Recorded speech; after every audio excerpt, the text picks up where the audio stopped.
మేము మొదటి నుంచి పెగాసస్ సంబంధించినటువంటి గూఢచారి సంస్థ, ఇది భారతదేశానికి, ప్రపంచానికి, మానవ జాతికి వ్యతిరేకమైనటువంటి రహస్య సమాచార సంస్థది. అది ఇజ్రాయెల్ టెక్నాలజీని తెచ్చుకున్నటువంటి ఇన్స్ట్రుమెంట్సు. దానిపైన భారతదేశంలో ఉన్నటువంటి ప్రతిపక్ష నాయకులు, జర్నలిస్టులు అందరిపైన నిఘా పెట్టారని చెప్పేసి గగ్గోలు వచ్చింది. పార్లమెంటు కూడా నిరోధకంగా ఆందోళన జరిగింది. ఒకరోజంటే ఒకరోజు పార్లమెంటు సజావుగా జరగల. అడిగింది ఏంటంటే, ఈ పెగాసస్ అనేటువంటి సంస్థకు మీకు సంబంధం ఉందా లేదా, ఏదో ఒకటి చెప్పని చెప్పారు అంతే. అది కూడా నోరు తేడానికి ప్రధానమంత్రికి నోరు రాలేదు.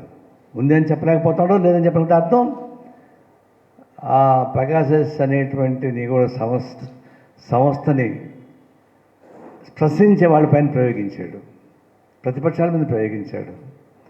ఇది ఆర్టికల్ ఫండమెంటల్ రైట్, వ్యక్తిగత భద్రత, వ్యక్తిగతమైనటువంటి అయితే ఆర్టికల్ 21 ఇట్ సీమ్స్. ఆర్టికల్ 21 కింద వ్యక్తిగత భద్రత ఉంది. రాజ్యాంగం మనకి ఇచ్చేటువంటి హక్కును కాలు వేస్తున్నావు కాబట్టి దీని మీద చర్చ జరగాలని చెప్పారంటే కాదన్నారు. చివరికి సుప్రీంకోర్టు పదే ఇంటర్వ్యూన్ అయ్యి దీనిపైన ఒక రిప్లై ఇవ్వండి మాకు అని చెప్పేసి గవర్నమెంట్ అడిగింది. 1-3 మాట్లాడేది సుప్రీంకోర్టు. ఇది జరుగుతూ ఉంది.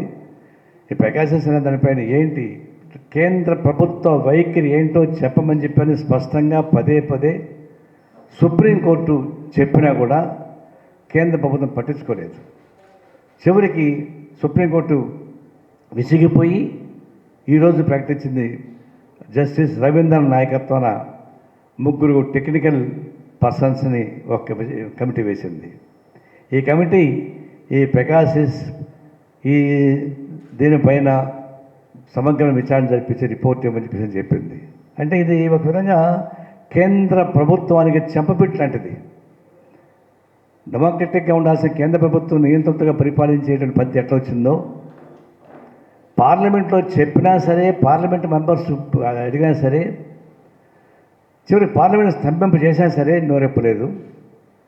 చివరి న్యాయ వ్యవస్థకు పోతే న్యాయ వ్యవస్థ కూడా పదే కేంద్ర ప్రభుత్వాన్ని అడిగినా కూడా వాళ్ళేమి ఇది దేశ భద్రత అని అంటారు తప్ప అసలు ఏంటి ఉందా లేదా చెప్పండి అని చెప్తే చెప్పలేకపోయారు. చివరి సుప్రీంకోర్టు చొరవ కల్పించుకొని ఈరోజు జస్టిస్ రవీంద్రన్ నాయకత్వాన 3 ఎక్స్పర్ట్స్ కమిటీని వేసి విచారణ చేసుకున్నారు. ఇది ఒక విధంగా ప్రజా విజయం, ప్రజాస్వామ్యవాదుల విజయం, డెమోక్రసీ విజయం సాధిస్తుందని మేము అనుకుంటున్నాం. తలపిరుసు వైఖరిని అవలంబించేటువంటి కేంద్ర ప్రభుత్వానికి చెంపపెట్టు లాంటిది. ఇది దీనిని గుణపాఠం తీసుకొని ప్రభుత్వం మారుతుందని ఆశిస్తున్నా. రెండవది,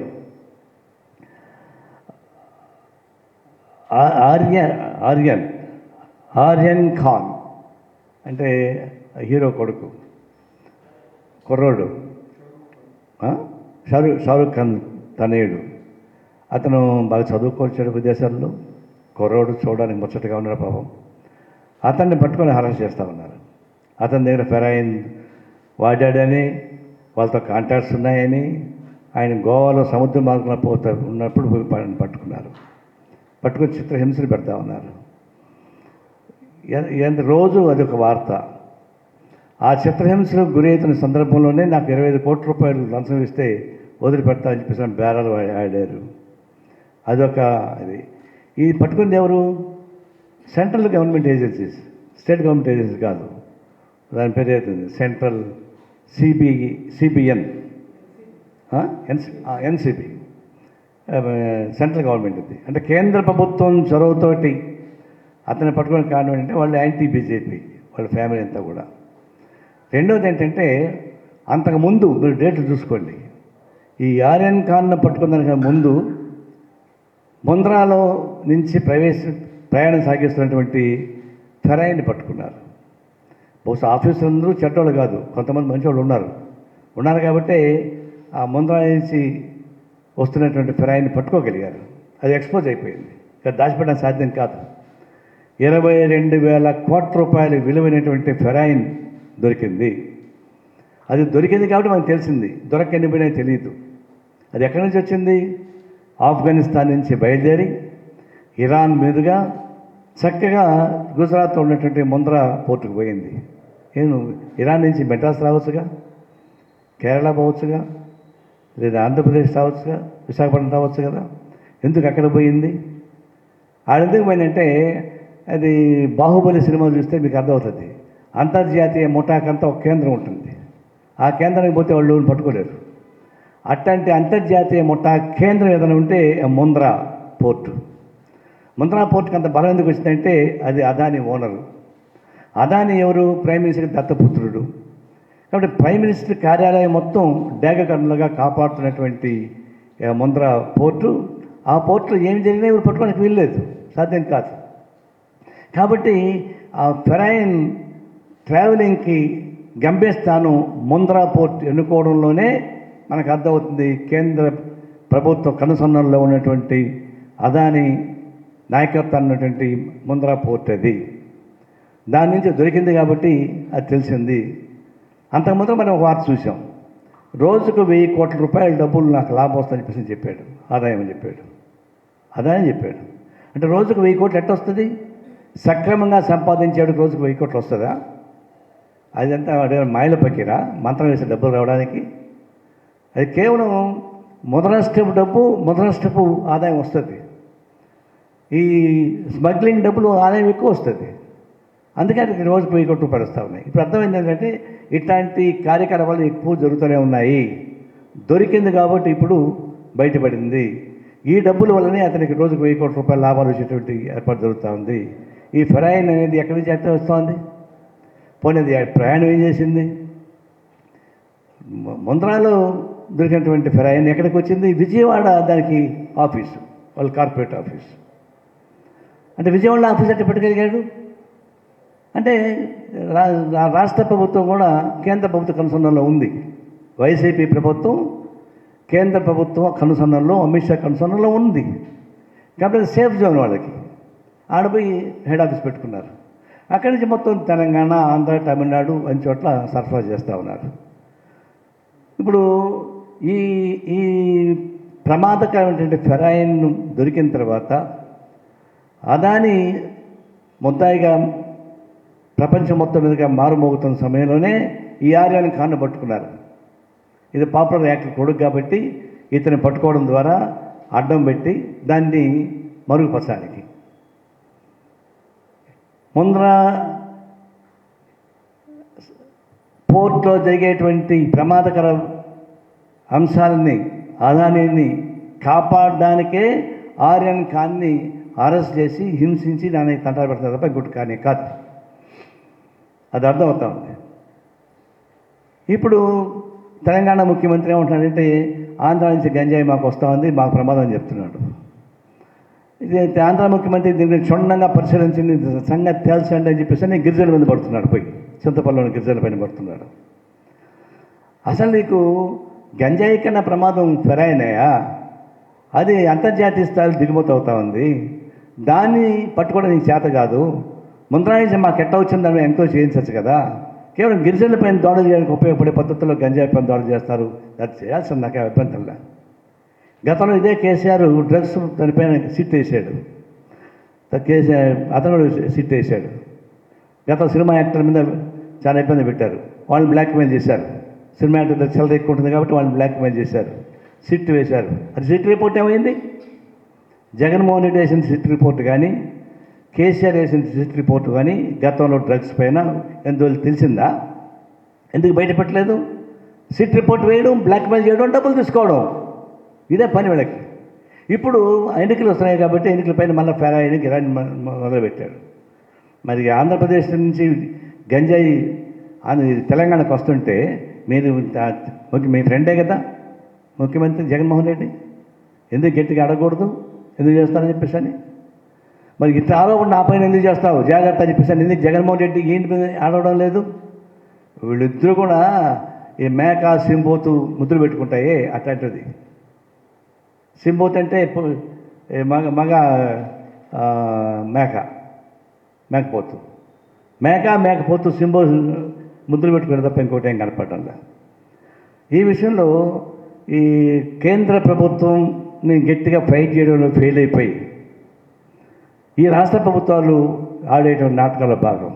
ఇందులో మనకు కనిపిస్తుంది ఏంటంటే కేంద్రంలో ఉన్నటువంటి అమిత్ షా శిష్యుడిగా ఉన్నటువంటి లేదా మోడీ శిష్యుడిగా ఉన్నటువంటి అదాని, ఆంధ్రప్రదేశ్ ముఖ్యమంత్రి జగన్మోహన్ రెడ్డి, తెలంగాణ ముఖ్యమంత్రి కేసీఆర్, ఈ ముగ్గురు కూడా ఆర్థిక నేరస్థ పాలనకు ఉపయోగపడే పద్ధతుల వాళ్ళే.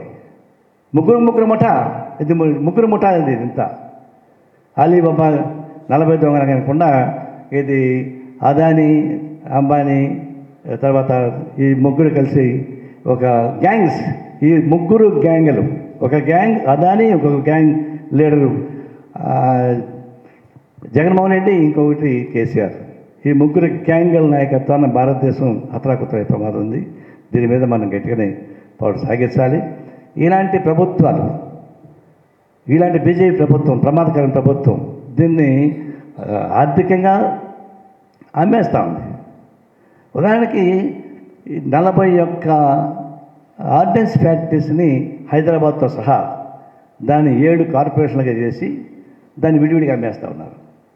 41 ఆర్డినెన్స్ ఫ్యాక్టరీ ఒకటే కొనడం సాధ్యం కాదు కాబట్టి అది 7 కార్పొరేషన్లుగా డివైడ్ చేసి 7 కార్పొరేషన్లు ఒక్కొక్కటికి అమ్మేయడానికి ప్లాన్ చేసేసుకున్నారు. సో రక్షణ రంగం పోయింది. సముద్ర తీర ప్రాంతం చాలా డెలికేట్. టెర్రరిస్టులు రావాలంటే సముద్ర తీర ప్రాంతం వస్తారు. బాంబేలో తాజ్మహల్ హోటల్ మీద దాడి ఎప్పుడు చేశారు? ఎక్కడి నుంచి వచ్చారు టెర్రరిస్టులు? సముద్ర మార్గం నుంచి వచ్చారు. సముద్ర మార్గం గుండా వచ్చి తాజ్మహల్ మీద దాడి చేసిన కథ మీకు తెలుసు కదా. చాలా సున్నితమైనటువంటి ప్రాంతం అది. అలాంటి సున్నితమైన ప్రాంతం దేశ రక్షణకు ఉపయోగపడే తీర ప్రాంతం మొత్తం ఎవరికి అప్పగిస్తున్నారు? మహారాష్ట్ర, ఆంధ్ర మొత్తం తీర ప్రాంతం మొత్తం అదానికి అప్పగిస్తున్నారు. ఇప్పుడు అదాని చేతికి మొత్తం తీర ప్రాంతంతో వెళ్తూ ఉంది. గంగవరం పోర్టు వెళ్ళిపోయింది. అదేవిధంగా ఇంకా రాబోయే కృష్ణపట్నం పోర్టు పోయింది. ఇప్పుడు విశాఖ పోర్టు కూడా పోయే ప్రమాదం ఉంది. ముందరా నుంచి తడ దాకా మొత్తం ఆయన సామ్రాజ్యం. అంటే నీటి ప్రవాహం గుండా అనేక స్మగ్లింగ్ కార్యక్రమాలు సాగడానికి ఉపయోగపడే రహదారి అది. అంత రహదారిలో రేపు అవసరమైతే ఒక 50,000 కోట్లు ఇస్తామని టెర్రరిస్టులు చెప్తే టెర్రరిస్టులు మొత్తం కూడా పంపించేస్తారు భారతదేశం మీదకి. వాడిదేం పోయింది? డబ్బులే కావాలా? లేకపోతే ఇంత జీవితాన్ని నాశనం చేసేటువంటి ఫెరాయిని అమ్మాడంటే వాడు ఎంత కిరాతకంగా ఉండాలా? అట్లాంటి దేశం మాత్రం రక్షణగా ఉంటుంది ఆ చేతుల్లో. మరి రేపు ఒక 50,000 కోట్ల రూపాయలు టెర్రరిస్టులు ఇస్తే ఆ డబ్బులు తీసుకొని 4 పడవల నుంచి టెర్రరిస్టులు మన దేశం మీద పంపిస్తే ఏమైపోతుంది? అలాంటి ప్రమాదకర స్థాయిలో ఉన్నాము. అందుకని ఆర్థిక పరిస్థితి దివాళా తీస్తూ ఉంది. తర్వాత ప్రశ్నించేవాడు గొంతు నొక్కుతూ ఉంది. లౌకిక వ్యవస్థను దెబ్బతీస్తూ ఉంది. అసలు పార్లమెంటరీ వ్యవస్థకే ప్రమాదం వచ్చి పడింది. కాబట్టి ఈ ప్రభుత్వం ఒక క్షణం కూడా ఉండదని చెప్పేసి ప్రాంతంలోనే ఫైట్ చేస్తున్నాం. ఇప్పుడు 19 రాజకీయ పార్టీలు కలిసి ఒక వేదిక మీద వచ్చి ఈ భారతదేశంలో ఉన్న ప్రధానమంత్రిని హఠావో మోడీ అని చెప్పేసి ఉద్యమం సాగిస్తూ ఉన్నాం. ఈ క్రమంలో నేను విజ్ఞప్తి చేసేది ఏంటంటే, ఇప్పుడు కేసీఆర్ కానీ, తెలంగాణ ముఖ్యమంత్రి కానీ, ఆంధ్ర ముఖ్యమంత్రి కానీ, ఆంధ్రలో ఉన్న ప్రతిపక్ష నాయకుడు ఉన్న టీడీపీ కానీ, వీళ్ళు కేంద్ర ప్రభుత్వానికి వ్యతిరేకంగా ఎందుకు రాలేకపోతున్నారు? బీజేపీ ప్రమాదకర పాలనకు వ్యతిరేకంగా ప్రజాస్వామ్యవాదులు ముందుకు రావాలని కోరుతూ ఉంటే ఎందుకు వీళ్ళు ముగ్గురు రావడం లేదు? ఎందుకు భజన చేస్తూ ఉన్నారు కేంద్రంలో? ఇది మనం తెలుసుకోవాల్సింది. నిన్న చంద్రబాబు నాయుడు కూడా వెళ్ళాడు. మేము వ్యతిరేకమే 356 ఆర్టికల్ ఉపయోగించడం. అదే స్టేట్లో కొట్టాలి తప్ప కేంద్ర జోక్యం ముచ్చుకొని ప్రెసిడెన్స్ రూల్ పెట్టడం అనేది మేము వ్యతిరేకం. అందుకే చంద్రబాబు నాయుడు 356 ఆర్టికల్ని ఉపయోగించమని దేశాలు చెప్పడం మేము వ్యతిరేకించాం. మేము దాన్ని ఆమోదించడం లేదు. అదే సందర్భంలో జగన్మోహన్ రెడ్డి దాన్ని తగ్గించే రాక్షస పాలన ఎట్లా ఉంది? ఈ రాక్షస పాలన అంతం కావాల్సి వస్తూ ఉంది. ఇప్పుడు బూతులు తిట్టుకున్నారు. సరే, ఇక్కడ బూతులు తిట్టుకుంటారు, అక్కడ బూతులు తిట్టుకుంటున్నారు. బూతులు తిట్టుకోండి. అది ఇళ్ల మీద దాడులు చేయడం ఏంటి? పార్టీ కార్యాలయం దాడులు చేస్తారా? అంటే పార్టీ కార్యాలయం దాడులు, ఇండ్లపైన దాడులు చేయడం అనేది ప్రజాస్వామ్యానికి అది మచ్చడం కాదు. ఇప్పుడు ఇళ్లలో భార్యాబిడ్డలు ఉంటారండి. భార్య బిడ్డలకి ఏం సంబంధం? బయట రాజకీయాలు చేసేవాళ్ళు కొట్లాడుకోండి, వాదలాడుకోండి, బూతులు తిట్టుకోండి, మీకు చేత బాక్సింగ్ చేసుకోండి. ఇంట్లో పైన ఎందుకు పోతున్నారు? ఇంట్లో ఉండే దేవుడు ఉంటారు, పిల్లలు ఆడవాళ్ళు ఉంటారు. వాళ్ళ మానసిక క్షోభ కాదా? గృహిణులను మానసిక క్షోభ కల్పించేటువంటి క్రియ అది రాక్షస క్రియ తప్ప ఇంకోటి కాదు. అది మేము వ్యతిరేకం దానికి. అది మీకంటే రక్షణ రంగం ఉంది కాబట్టి మీ చుట్టూ పోలీసులు మీ దోని మీరు రాదు అనుకుంటున్నారు. ఎప్పుడు ఉంటారా మీ పైన? ముఖ్యమంత్రిగా ఉండి మంత్రులతో మీ దగ్గర ఉంటారు పోలీసులు, మిగతాప్పుడు ఉంటారా? ఇండ్ల మీద దాడులు, పార్టీ కార్యాలయం మీద దాడులు, ఇది అప్రజాస్వామ్యం, రాష్ట్రత్వంతో కూడుకున్న పెట్టుకోవడం కానీ కాదు. చివరికి పట్టాభి అనేవాడు చాలా గట్టి కొట్లాడేవాడు, ధైర్యస్తుడు. అతను పోయి మాల్దీవులు దాముకున్నాడు పోయి. ఎందుకంటే మా అమ్మాయిలు భయపడిపోయారు, సైకలాజికల్గా కలరపడిపోతున్నారు, ప్రాంతం మారిస్తే బాగుండని చెప్పేసి ఉద్దేశం తీసుకెళ్ళన్నాడు. అయినా పట్టాభి లాంటి వాడు పోకూడదు, ధైర్యంగా ఫైట్ చేసి ఇక్కడే ఉండాల్సింది, పోయి ఉండకూడదు. కానీ ఫ్యామిలీకి పోయని చెప్తున్నాడు. అయినా సరే పట్టాభి లాంటి వాడు ఉంటేనే బాగుండేది, అది పోవడం కరెక్ట్ కాదని చెప్పి నా ఉద్దేశం. అయినా భయప్రాంతాలు కల్పించేటువంటి పరిస్థితి ఆంధ్రలో కల్పిస్తూ ఉంది. దాన్ని మేము తీవ్రంగా వ్యతిరేకిస్తూ ఉన్నాం. అట్లాగే ఇప్పుడు నిన్న తేడా అంటే కూడా చెప్పారు. ఇప్పుడు ప్రాజెక్టులు ఎందుకు కడతాం? అక్కడ కానీ ఇక్కడ కానీ వరి ఎక్కువ నీళ్ళు తాగుతుంది, మిగతా పంట కన్నా వరి ఎక్కువ చేస్తుంది. వారి కోసమే ప్రాజెక్టు కడతాం. ఇప్పుడు కాళేశ్వరం కట్టాడంటే నేను కూడా మొన్న పోయి చూశాను. కాళేశ్వరం చూడడానికి అద్భుతంగా ఉంది. ఎంత పరిశీలించి నాకు అర్థమైంది ఏంటంటే, అందమైన కాళేశ్వరానికి అందమైన అవినీతి కూడా పూర్తిగా ఉంది అర్థమైంది నాకు. దాన్ని విడదీయడం సాధ్యం కాదు. దాని మీద కాంట్రవర్సీ ఉంది, అది వేరు. ఒకటంటే మా బలహీనత అంటే కమ్యూనిస్టులుగా ఇది ఏదైనా కొనగలం, ఏదైనా తయారు చేయగలం, నీళ్ళని తయారు చేయడం సాధ్యం కాదు. కాబట్టి నీళ్ళు ఎప్పుడు ముఖ్యమే. నీళ్ళకి డబ్బులు ఖర్చు ఎక్కువైనా పర్లేదు, నీళ్ళు కొంత అవినీతి ఉంటుంది, నాకు సంబంధం లేదు. అయినా నీళ్ళు అవసరం కాబట్టి స్థూలంగా దానికోసం సపోర్ట్ చేయడం తప్ప అంత మంచి పనికి అంత ఘోరమైన అవినీతి ఏంటి? 1,000 కోట్ల రూపాయల అవినీతి. ఇప్పుడు ఇంత ఖర్చు పెట్టారు, ఒక కేసీఆర్ ఫామ్ హౌస్ తప్ప ఇంకెక్కడా నీళ్ళు పోవడం లేదు. కాళేశ్వరం ప్రాజెక్ట్ నుంచి 1 సెంటు భూమికి కూడా పారుదల లేదు. ఒక కేసీఆర్ ఫామ్ హౌస్ మాత్రమే కాలువ నిండిపోతున్నాయి. అది మా పరిస్థితిని అర్థమైంది. వరి వేయకూడదు అంటే కాదు, ప్రాజెక్ట్ ఎందుకు కట్టారు మీరు? ప్రాజెక్టులు కట్టిన తర్వాత వరి కూడా ఇంకేం వేస్తాడు? దాని శనక్కాయలు వేస్తాడా? 10 ప్రాజెక్టుల కింద, లేదా సౌక్ చెట్టు మళ్ళీ వేస్తాడా? దానికే నీళ్ళు అక్కర్లే, ప్రాజెక్టులు అక్కర్లే, లక్షలు అక్కర్లే. మరి మన అన్నమో రామచంద్ర కొట్లాడుకుంటున్న మన రాష్ట్రం అన్నదాతగా పేరుందంటే మన రాష్ట్రంలో వరి పడకుండా ఎట్లా ఉంటుంది? దానికి కావాలి రక్షణ కల్పించాలి. అది వద్దన్నాడు వాడు కిరాతకుడే, అది అధికారి కావచ్చు, మంత్రి కావచ్చు, ముఖ్యమంత్రి కావచ్చు. వరి వేయొద్దని చెప్పినాడు వాడు రాక్షస కింద లెక్క, నరహంతుడి కింద లెక్క. వాడు రేపటి ఆకలి తప్పి లూట్ చేస్తారు. దీన్ని మేము తీవ్రంగా ఖండిస్తున్నాం. అట్లాగే ఇప్పుడున్నటువంటి వ్యవస్థలో ప్రజాస్వామ్య వ్యవస్థ మొత్తం వెళ్ళిపోతూ ఉంది. ఇప్పుడు డెమోక్రటిక్ నామ్స్ పోయిన తర్వాత ఇక చేయగలిగింది ఏముంది? ఫైట్ చేయడం ఇంకో మార్గం లేదు. అందుకనే ఈ 2 రాష్ట్రాల్లో ప్రజాస్వామ్య పద్ధతిలో పరిపాలన సాగిస్తారా, లేకపోతే మీరు కూడా బీజేపీ లాగా పరిపాలించి రేపు రాబోయే రోజుల్లో పుట్టగతులు లేకుండా పోతారా తెలుసుకోవాల్సిన పరిస్థితి అని చెప్పేసి ఈ 2 రాష్ట్రాల ముఖ్యమంత్రి కూడా హెచ్చరిస్తూ ఉన్నాను.